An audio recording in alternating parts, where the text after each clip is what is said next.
মাঠের সেই বিধ্বংসী ওপেনার যখন ডাগআউটে বসলেন, লঙ্কান ক্রিকেটে তখন বইছিল সুবাতাস।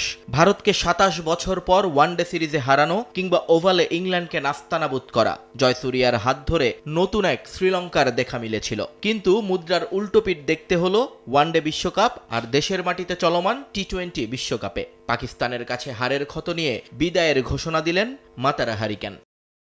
২০২৪ টি-20 বিশ্বকাপের পর দায়িত্ব কাঁধে তুলে নিয়েছিলেন জয়সূরিয়া। তার সময়ে ওয়ানডে র্যাঙ্কিংয়ে ৮-৯ নম্বর থেকে ৪-এ উঠে আসে শ্রীলঙ্কা। টেস্টেও উন্নতি ছিল চোখে পড়ার মতো। নিউজিল্যান্ডের বিপক্ষে ২-০ ব্যবধানে টেস্ট সিরিজ জয় ছিল তার কোচিং ক্যারিয়ারের অন্যতম সেরা অর্জন। অথচ শেষ এক বছরে টি-20 ফরম্যাটে দলের ব্যর্থতা তাকে প্রশ্নবিদ্ধ করেছে বারবার। তাই আর অপেক্ষা না করে জানিয়ে দিলেন তিনি থাকছেন না।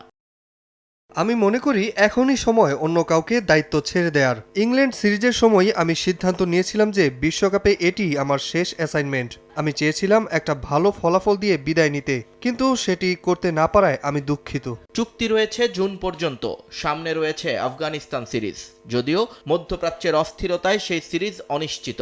জয়সূরিয়া জানিয়েছেন, ক্রিকেট বোর্ডকে আনুষ্ঠানিকভাবে এখনো কিছু না বললেও শিগগিরই আলোচনায় বসবেন তিনি। অভিজ্ঞতার ঝুলি সমৃদ্ধ না হলেও ক্রিকেটীয় প্রজ্ঞা দিয়ে দলকে টেনে তোলার তৃপ্তি নিয়েই ডাগআউট ছাড়ছেন জয়সূরিয়া।